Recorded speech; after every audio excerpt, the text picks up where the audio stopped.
Hello everybody, my name is Brave Gordon, and today we will be comparing two more endgame weapons. This time, the Oracle and the Azathoth. Both are endgame yo-yos, each dealing a lot of damage, as well as being a good ranged option for melee users, despite being looked down upon. Both of these weapons are strong melee options for melee users. So let's compare them and see which one is better. Before I get into the video, I'd just like to say that according to YouTube's analytics, most of you guys aren't actually subscribed to the channel. So if you're not subscribed, subscribe right now. First, let's look at the Oracle.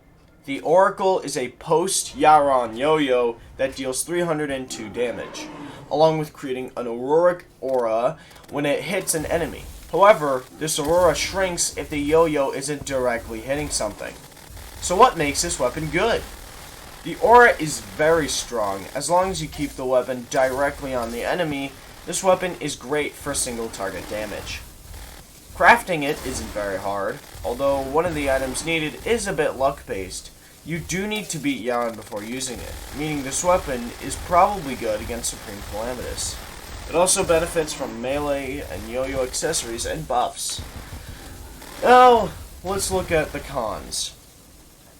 First, if you've beaten Yaron, there are way better options than this yo-yo, despite it being considered a strong weapon.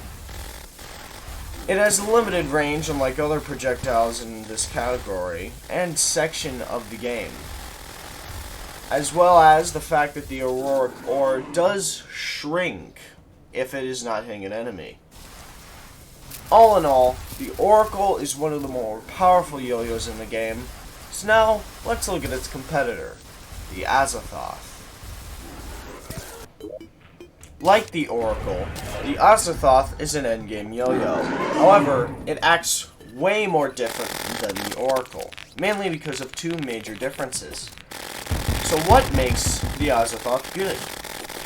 Azathoth summons non-moving red orbs that shoot lasers at the nearest target.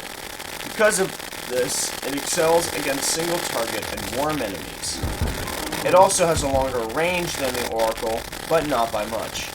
It also deals more contact damage than the Oracle. What makes it bad? There is a large disadvantage to the Azathoth against the Oracle, because the contact damage for the Azathoth goes down, meaning it forces you to use red orbs. Other than that, it is still a very powerful option with lots of potential.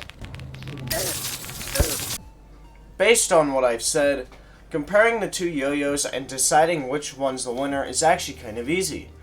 In my opinion, it's the Oracle. Hear me out.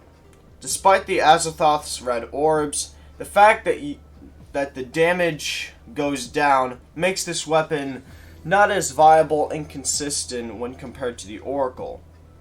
Yes, the Azathoth is better in terms of actual damage, but overall, the Oracle barely scrapes by because of its consistent damage, and its powerful aura makes it the superior weapon in this case scenario. But anyways, thanks so much for watching this video. If you haven't already, please subscribe, and also check out one of my videos. Bye for now.